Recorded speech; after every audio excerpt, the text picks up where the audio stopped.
Merci.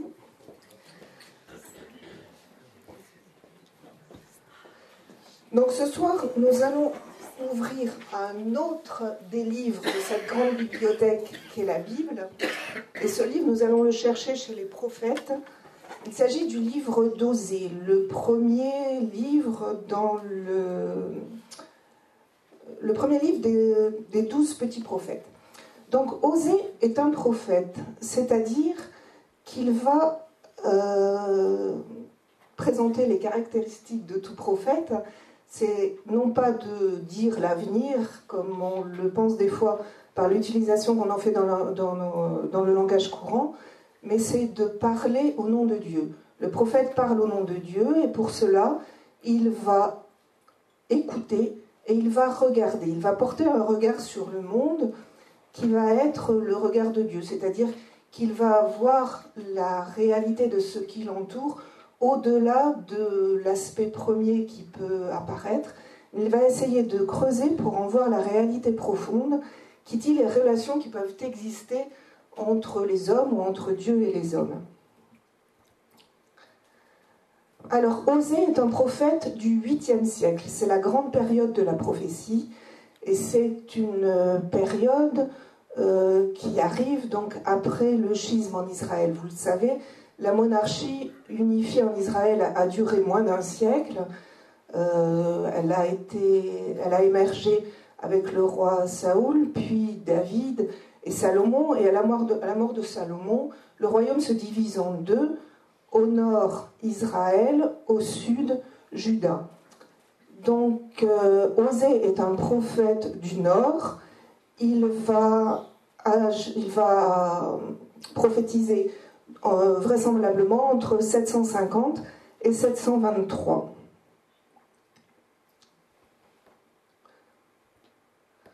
Donc, plusieurs différences existent entre le royaume du sud et le royaume du nord, qui vont permettre de comprendre le message que donne Osée.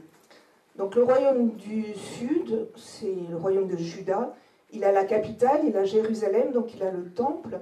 Par contre, c'est une contrée où le climat est difficile. On a des régions semi-désertiques, donc le royaume est pauvre. Au contraire, le royaume d'Israël, au nord, bénéficie d'un climat meilleur. On a des plaines qui sont fertiles en Israël, comme la plaine de Israël, ou bien les collines verdoyantes de Samarie. Il a une ouverture sur la mer. Par contre, il n'a pas Jérusalem, donc il n'a pas le temple. Et par ailleurs, donc dans cette région d'Israël, la région d'Israël est assez dominée par la culture cananéenne qui précède l'installation des tribus. Donc cette culture était marquée en particulier au niveau religieux par des rites qui vont diviniser les forces de la nature, des rites qui sont censés apporter la fécondité à la terre, aux troupeaux, aux hommes. Et en particulier, on entendra parler à plusieurs reprises des dieux Baal qui sont souvent symbolisés par le taureau.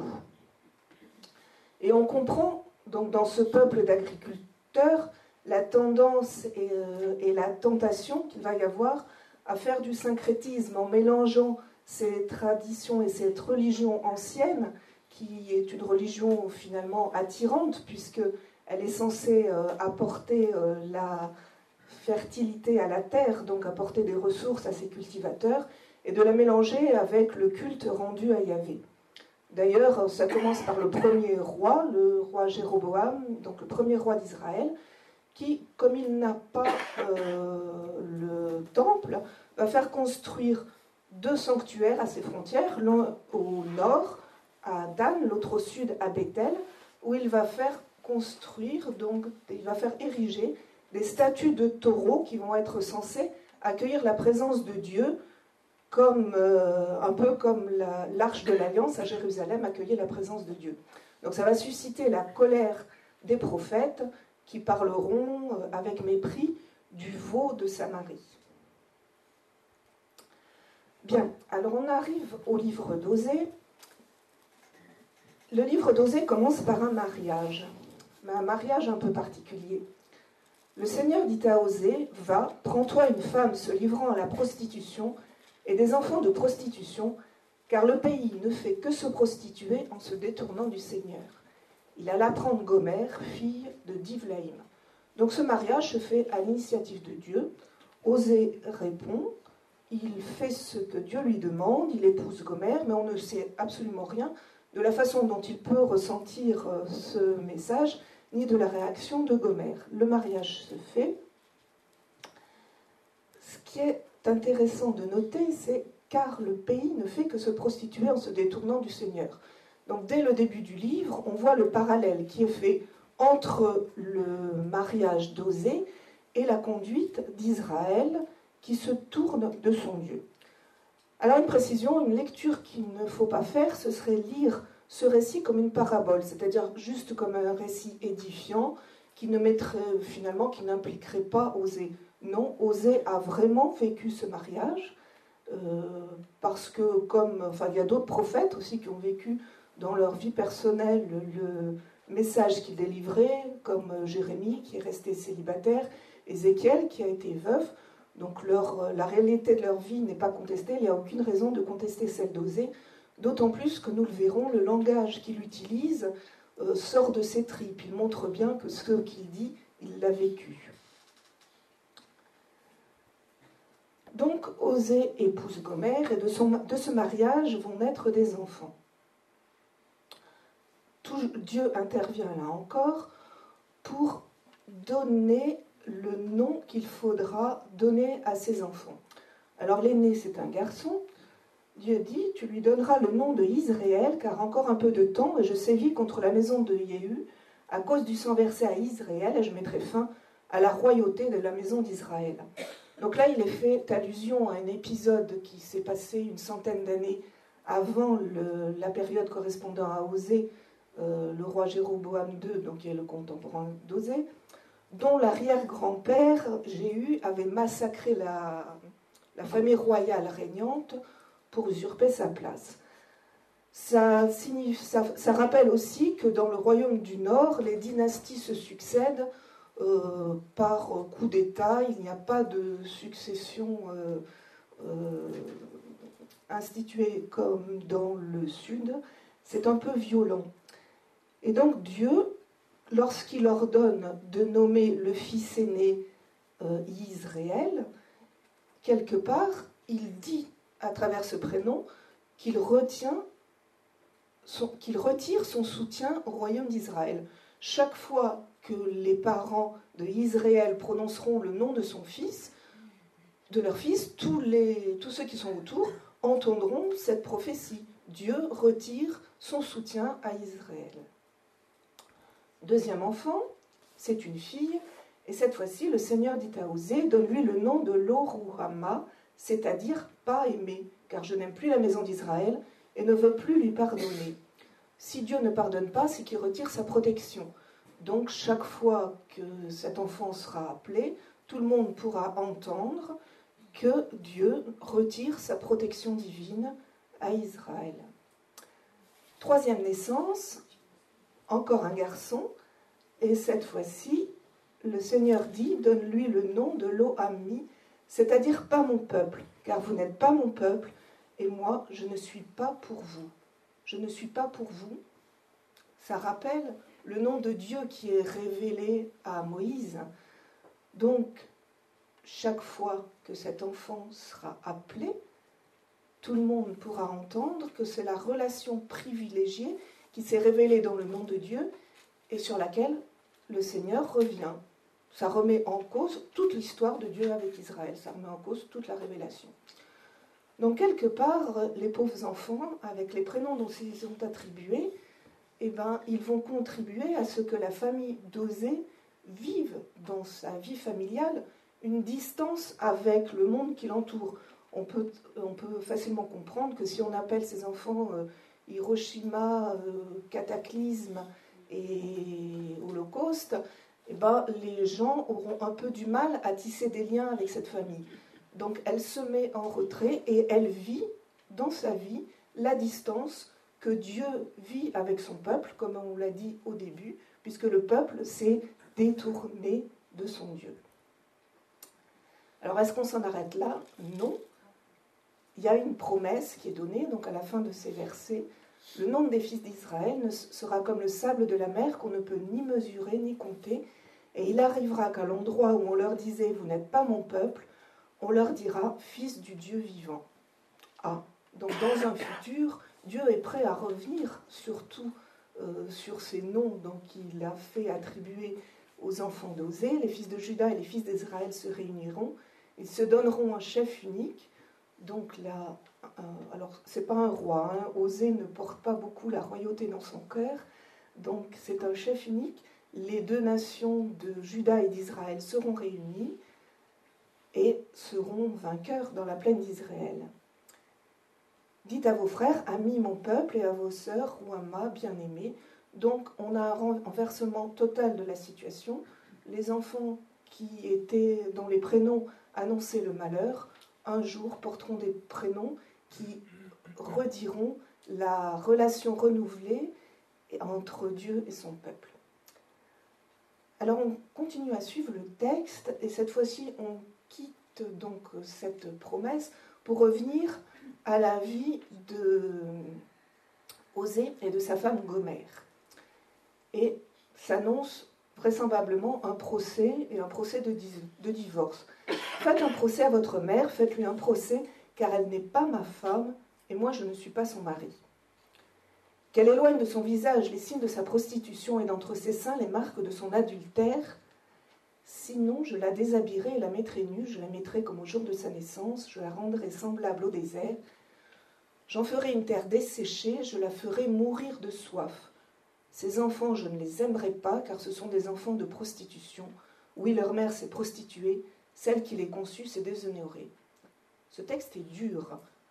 Alors, il ne faut pas en faire une lecture qui aurait une approche féministe et qui dirait le texte nous présente un traitement indigne pour les femmes par rapport à celui qui est donné à l'homme. Non, ce n'est pas ça le message du texte.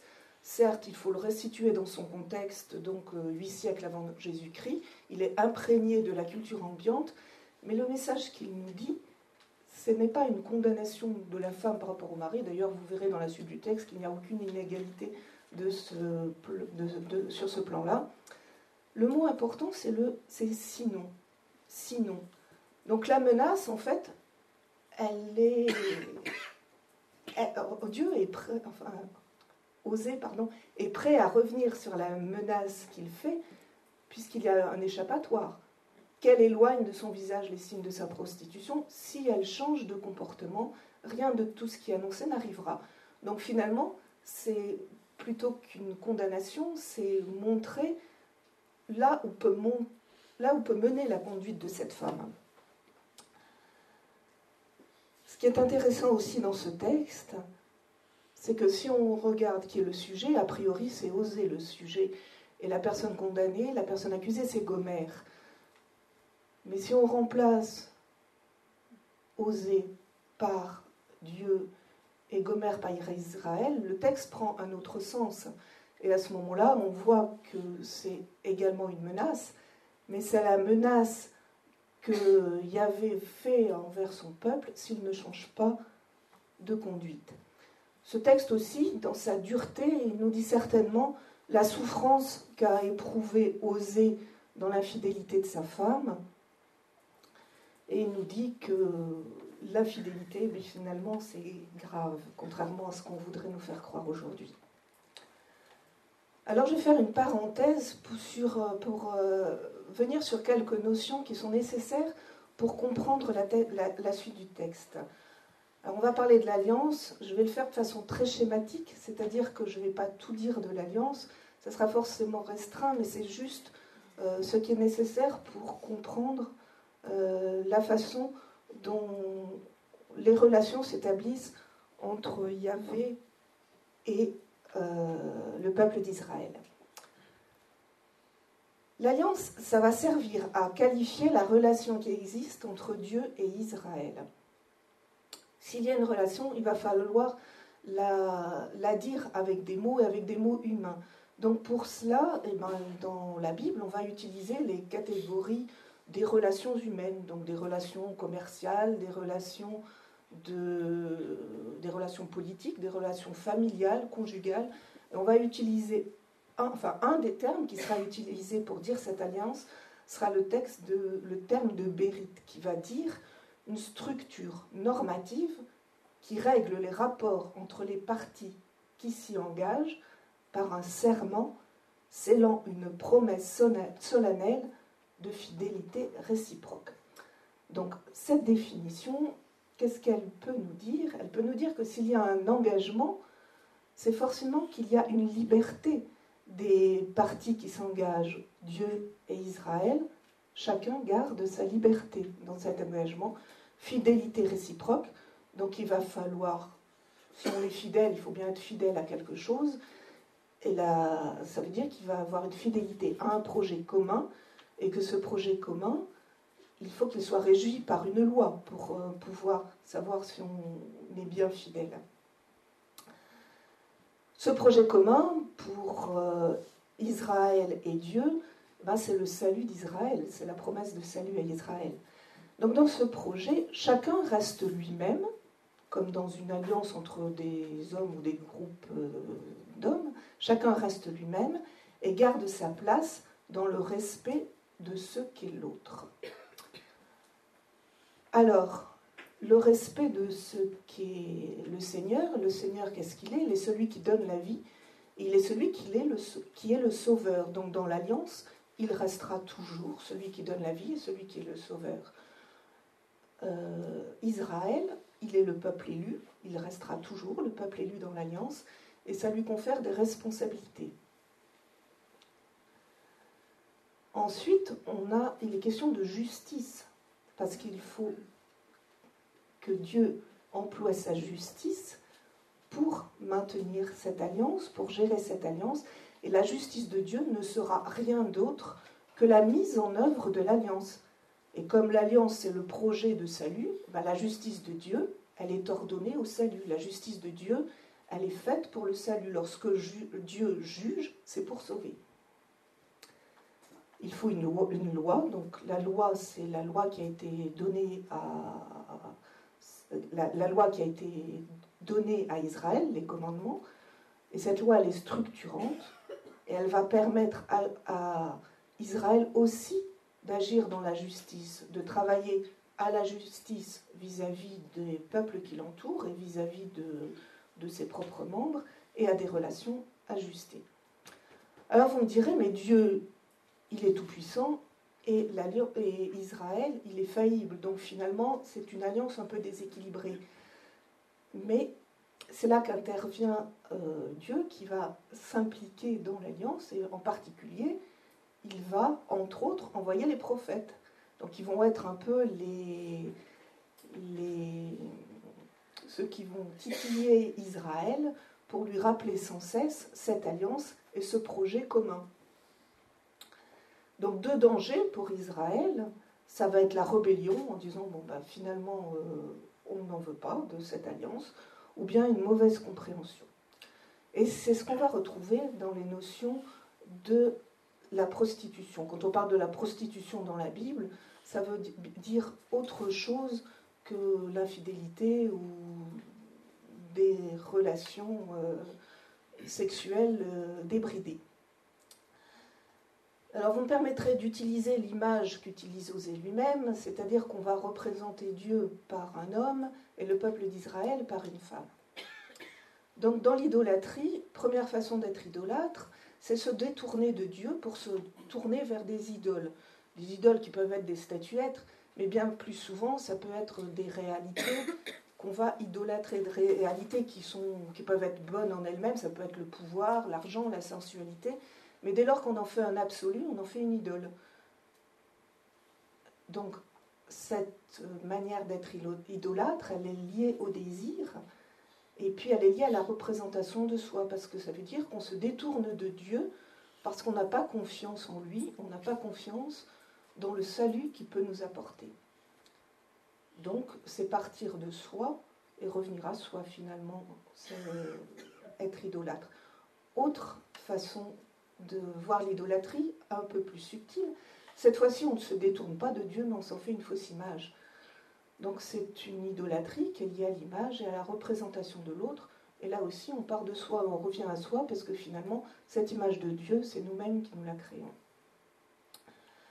L'alliance telle que va nous la décrire Osée, donc c'est bien l'éloignement d'Israël qui s'éloigne de Dieu. Alors si on en reste à la justice des hommes, l'alliance est rompue, chacun reste de son côté, et puis l'histoire s'arrête. Tout est terminé, on s'en arrête là. Si aucun des deux, si Israël ne revient pas, c'est fini. Dieu ne va pas rester là. La justice de Dieu, rappelez-vous, c'est la mise en œuvre du salut. Donc, pour sauver Israël, eh ben, pas d'autre solution que Dieu aille le chercher là où il est.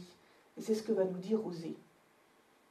Donc cette fois-ci, le salut, ben, il vient de Dieu et il implique en retour la réponse de Gomère, parce qu'il faut quand même qu'elle veuille à nouveau rentrer dans cette alliance, sinon on repart à zéro. Donc, continuons avec le texte d'Osée. On en était arrêté à l'accusation de prostitution. Et donc là, va arriver un procès où on va avoir une accusation et puis une sentence. Donc l'accusation, c'est la femme qui reconnaît ses torts. Je veux courir après mes amants qui me donnent mon pain et mon eau, c'est-à-dire les besoins indispensables, qui lui donnent sa nourriture de base, ma laine et mon lin, de quoi se vêtir, mon huile et ma boisson. Donc là, on est dans les produits de luxe, c'est la boisson alcoolisée dont il s'agit. Et puis, première sentence, c'est pourquoi je vais obstruer son chemin avec des ronces, je l'entourerai d'une barrière pour qu'elle ne trouve plus ses sentiers, elle poursuivra ses amants, elle ne les atteindra pas, elle les cherchera, elle ne les trouvera pas. Alors elle dira, je veux retourner vers mon premier mari, donc ça c'est la traduction de la Bible de Jérusalem, mais c'est vers mon premier homme, elle n'est pas mariée à nouveau, car j'étais plus heureuse alors que maintenant. Donc première réaction de l'homme vis-à-vis de sa femme qui court après ses amants, c'est de réduire sa liberté. Pour essayer donc de la garder à lui, il va réduire sa liberté. Donc si on lit ça en transparence, en voyant Dieu sous les traits du mari et Israël sous les traits de la femme, donc on comprend que ça s'adresse, on comprend donc que Dieu pourrait aussi réagir en restreignant la liberté d'Israël. Ce serait une façon de garder le peuple à lui. Mais là, ce n'est pas honorer l'alliance, puisque chacun doit rester libre dans cette alliance, s'il veut rester lui-même. Deuxième étape du procès, elle n'a pas reconnu que c'est moi qui lui donnais le froment, le vin nouveau et l'huile fraîche, qui lui prodiguait cet argent et cet or qu'ils ont employé pour Baal. Donc, même si on restreint sa liberté, la femme ne reconnaît pas l'auteur qui est à la source des biens dont elle peut jouir. Et sentence, je reprendrai mon froment en son temps et mon vin nouveau en sa saison, je retirerai ma laine et mon lin qui devraient couvrir sa nudité. Donc si elle comprend, si elle ne comprend rien, on peut retirer les biens puisque elle ne reconnaît pas d'où ils viennent, donc le mari peut les reprendre. De même, Dieu peut retirer à Israël tous les biens qu'il lui a donnés depuis qu'une relation s'est établie entre eux. Je ferai cesser ces réjouissances, ces fêtes, ces néoménies, ces sabbats et toutes ces solennités. On comprend bien que là, c'est dans les fêtes que vit le peuple d'Israël dont il est question, et non pas des fêtes que pourrait vivre l'épouse d'Osée toute seule. Troisième étape du procès, je dévasterai sa vigne et son vivier, dont elle disait, ils sont le salaire que m'ont donné mes amants, j'en ferai un hallier et la bête sauvage les dévorera, je la châtierai pour les jours des bals auxquels elle brûlait de l'encens, quand elle se parait de son anneau et de son collier, et qu'elle courait après ses amants, et moi, elles m'ont oublié, oracle de Yahvé. Donc là, c'est clair, c'est bien Dieu qui parle. Il parle et donc Israël n'a toujours rien compris. Il croit toujours que les biens dont il jouit lui viennent donc de ces dieux, vous vous souvenez, les dieux de la fertilité, donc ces dieux de Canaan, c'est eux qui sont à l'origine de la prospérité d'Israël et non pas le Seigneur. Alors là, sentence, comment va réagir Dieu? Donc il nous dit, c'est pourquoi, donc à nouveau nouvelle sentence, c'est pourquoi je vais la séduire. Je la conduirai au désert et je parlerai à son cœur. Là, je lui rendrai ses vignobles et je ferai du Val d'Accord, donc le Val du malheur, une porte d'espérance. Là, elle répondra comme au jour de sa jeunesse, comme au jour où elle montait du pays d'Égypte. Donc tout est oublié. Il va la séduire, donc c'est un mot fort, ça veut dire la même chose qu'en français. Je la conduirai au désert. Donc il y a une initiative de Dieu qui va l'amener, qui va finalement la faire revenir à l'endroit où a pris lieu, où a débuté la relation entre Israël et le Seigneur. Donc c'est en Égypte, il va la ramener au désert. Et là, il va lui redonner tout ce dont elle peut bénéficier, et elle répondra. Donc Dieu pardonne avant que le peuple ne revienne à lui. Il revient suite au pardon. C'est l'initiative de Dieu qui est première. Donc la miséricorde de Dieu, elle est première. C'est elle qui va chercher celui qui s'était égaré, la brebis perdue, dira le Nouveau Testament, avant qu'elle ne revienne à lui. Et s'ensuit une union nouvelle, donc on va lire rapidement ce très beau texte. Il adviendra en ce jour-là, oracle de Yahvé, que tu m'appelleras mon mari et tu m'appelleras plus mon Baal. Donc c'est un jeu de mots parce que mari en Israël, ça se dit Baal aussi. Donc tu m'appelleras plus mon Baal, tu m'appelleras plus mon maître. C'est-à-dire qu'on sera vraiment dans une relation d'alliance, il n'y aura pas un dominant, un dominé. J'écarterai de sa bouche les noms des Baals et ne seront plus mentionnés par leur nom. Donc là, elle reconnaîtra qui est Dieu. Je conclurai pour eux une alliance, en ce jour-là, avec les bêtes des champs, avec les oiseaux du ciel et les reptiles du sol. L'arc, l'épée, la guerre, je les briserai, je les bannirai du pays et je les ferai reposer en sécurité. Donc Dieu va assurer la sécurité à Israël, et pour lui assurer cette sécurité, il va conclure une alliance, mais cette fois-ci avec les animaux sauvages, de façon à ce qu'ils ne viennent plus nuire à Israël. Et de même, donc, il va détruire l'arc, l'épée, donc il va faire disparaître toute trace de guerre. Je te fiancerai à moi pour toujours, donc cette union, elle est pour toujours, dans la tendresse et la miséricorde.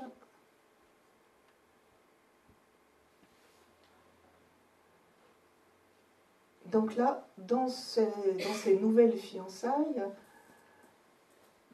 pour toujours, il y a une dot qui est donnée, la justice et le droit, la tendresse et la miséricorde, la fidélité, et tu connaîtras Yahvé. Donc lorsque le peuple pratiquera la justice, le droit, la tendresse, la miséricorde, la fidélité, c'est là qu'il connaîtra Yahvé, c'est là que l'alliance sera renouvelée, c'est là qu'il pourra vivre tel qu'il est promis à être, et c'est là donc que l'union entre Israël et son peuple sera consommée, et c'est là, connaître Yahvé, c'est ça, c'est une connaissance intime, c'est une vie commune. Il adviendra en ce jour-là que je répondrai, oracle de Yahvé. Je répondrai aux cieux et eux répondront à la terre répondra au froment, au vin, à l'huile. Je le sèmerai dans le pays, j'aurai pitié de l'Oruama et je dirai à l'Oami, tu es mon peuple et lui dira mon Dieu. Donc on revient sur ce qu'il avait dit au départ. Toutes les promesses qui avaient été, enfin toutes les menaces n'ont plus raison d'être. Elles avaient été prononcées uniquement pour dire ce qui pouvait arriver si jamais Israël se détournait. Et Dieu va la chercher, donc il n'y a plus de raison de se détourner. Et Osée retrouve sa femme et Dieu retrouve son peuple. Voilà. Donc on va lire. Donc ça, c'est les 3 premiers chapitres du livre d'Osée que j'ai parcouru rapidement, mais je vous invite vraiment à les lire. C'est vraiment très beau. Et on va lire 3 extraits. Alors on va sauter sur le prêtre. J'ai eu pitié du peuple. On va lire 3 autres extraits donc, de ce livre qui nous disent d'une autre manière cette relation entre Dieu et son peuple, la façon dont la miséricorde de Dieu est vraiment une partie intégrante de l'alliance, de sa relation avec Israël. Donc là, cette partie-là, suit justement une partie où il est dit beaucoup de... Enfin, où chacun en prend pour son grade, disons. Et donc Dieu menace de s'en aller. Je m'en irai, je retournerai chez moi, jusqu'à ce qu'ils s'avouent coupables et qu'ils recherchent ma face. Dans leur détresse, ils se mettront en quête de moi. Donc, Dieu utilise, par la bouche de Osée, le stratagème des dieux de Canaan. C'était les dieux de la fertilité. Ils disparaissaient au moment de la période sèche et ils réapparaissaient au moment des périodes humides. Donc, si je retourne, Dieu se dit, je vais retourner chez moi et ils vont se mettre en quête de moi. Réaction du peuple, si Dieu s'en va, peut-être qu'il va revenir à lui. Venez, retournons vers le Seigneur. C'est lui qui a déchiré, c'est lui qui nous guérira. Il a frappé, il pansera nos plaies. Au bout de 2 jours, il nous aura rendu la vie. Au 3e jour, il nous aura relevés et nous vivrons en sa présence. Efforçons-nous de connaître le Seigneur. Son lever est sûr comme l'aurore. Il viendra vers nous comme vient la pluie, comme l'ondée de printemps arrose la terre. Finalement, a priori, il revient, le peuple, il se convertit. Enfin, c'est ce qu'il dit, en tout cas. Réaction de Dieu. Que vais-je te faire, Éphraïm? Que vais-je te faire, Juda? Votre amour est comme la nuée du matin, comme la rosée matinale qui passe. C'est pourquoi j'ai frappé par les prophètes, je les ai massacrés par les paroles de ma bouche, et mon jugement jaillit comme la lumière. Car c'est l'amour qui me plaît, non le sacrifice, et la connaissance de Dieu, je la préfère aux holocaustes. On l'a entendu ailleurs, ça a repris par Jésus. On peut se dire quel rapport en fait. Pourquoi il parle de sacrifice? Pourquoi parle-t-il d'holocauste? Il n'est pas question de ça dans le paragraphe précédent, dans les versets précédents. Eh bien si, c'est pas dit, mais si on regarde, en fait, la réaction, donc soi-disant de retour du peuple vers le Seigneur, efforçons-nous de connaître le Seigneur, mais ils le connaissent comment? Ils le connaissent en le voyant comme les dieux de Canaan. Son lever est sûr comme l'aurore, il viendra vers nous comme vient la pluie, comme l'ondée du printemps arrose la terre. Donc ils se trompent de Dieu, en fait. Ils veulent bien revenir vers lui, mais ce n'est pas vers le bon qu'ils reviennent. Donc Dieu leur dit que ce culte qu'ils peuvent rendre, il n'est pas un culte en vérité, donc il n'a pas de sens à ses yeux.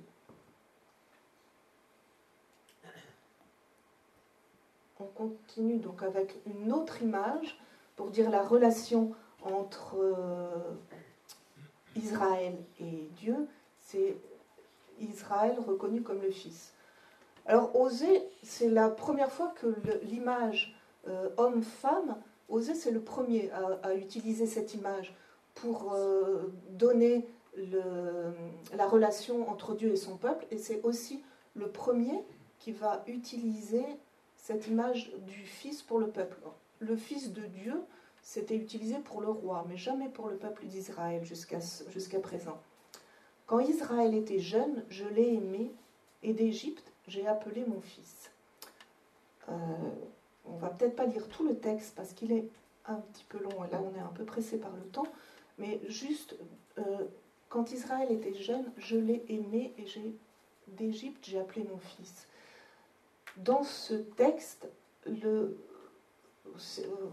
si vous le relisez, vous verrez qu'il y a plein de verbes attribués à Dieu et d'autres attribués au peuple, à Israël. Et les premiers verbes qu'utilise le Seigneur, c'est « je l'ai aimé et j'ai appelé mon fils ». Donc il nous rappelle toute l'histoire de salut d'Israël, en fait. Et l'histoire du salut, elle commence par l'amour de Dieu pour son peuple. Donc il rappelle aussi la façon dont Israël s'est écarté de lui en se tournant vers les Baals. Et il va utiliser des images d'une tendresse inouïe pour dire l'amour de Dieu pour son peuple. J'ai appris à marcher à Éphraïm. Éphraïm, c'est une des tribus du nord. En le prenant par les bras, mais ils n'ont pas reconnu que je prenais soin d'eux. Je les menais avec des attaches humaines, avec des liens d'amour. J'étais pour eux comme ceux qui soulèvent un nourrisson contre leur joue, et je lui tendais de quoi se nourrir. C'est vraiment très beau et très fort, en fait, d'aller jusqu'à imaginer Dieu comme un père qui prend tendrement son enfant dans ses bras. Voilà, on va conclure, et pour conclure, on va utiliser un dernier texte, donc ce sont les derniers versets du livre d'Osée, et qui en fait résument tout le livre. Donc on va s'en servir pour conclure. Reviens donc Israël au Seigneur ton Dieu, car ta faute t'a fait trébucher. Prenez avec vous des paroles et revenez au Seigneur, dites-lui, tu enlèves toute faute, accepte ce qui est bon, en guise de taureau nous t'offrirons en sacrifice les paroles de nos lèvres. La Syrie ne peut nous sauver, nous ne monterons pas sur un cheval, et nous ne dirons plus notre Dieu à l'ouvrage de nos mains, au toit par qui l'orphelin est pris en pitié. Donc cette fois-ci, Israël revient, mais revient pour de bon. C'est une vraie démarche pénitentielle, on pourrait dire qu'il fait. Il reconnaît sa faute, et il reconnaît que Dieu est source de toutes choses, de tout ce qui lui est donné. Et la réaction de Dieu, je les guérirai de leur apostasie, je les aimerai avec générosité. Ma colère s'est détournée de lui. Je serai pour Israël comme la rosée, il fleurira comme le lys et il enfoncera ses racines comme la forêt du Liban, ses rejetons s'étendront, sa splendeur sera comme celle de l'olivier et son parfum comme celle du Liban. Ils reviendront ceux qui habitaient à son ombre, ils feront revivre le blé, ils fleuriront comme la vigne, et on en parlera comme du vin du Liban. Éphraïm, qu'ai-je encore à faire avec les idoles? C'est moi qui lui réponds et qui veille sur lui. Je suis moi comme un genévrier tout ouvert. C'est de moi que procède ton fruit. Et là où Osée est vraiment gonflé, c'est qu'il utilise en fait pour dire Dieu le vocabulaire de la religion cananéenne, le vocabulaire de la nature, le vocabulaire de l'amour, et il va s'en servir pour dire d'une façon inouïe ce qui est vécu dans la relation entre Dieu et les hommes, dans la relation d'alliance qu'il leur est proposée. Qui est assez sage pour discerner ces choses et assez intelligent pour les connaître. Oui, les chemins du Seigneur sont droits et les justes y marcheront, mais les rebelles y trébucheront. Et bien, il y en a un qui a été assez sage et assez intelligent, c'est Osée. Osée qui a vécu donc, dans sa chair cette histoire de trahison et d'amour renouvelé pour toujours.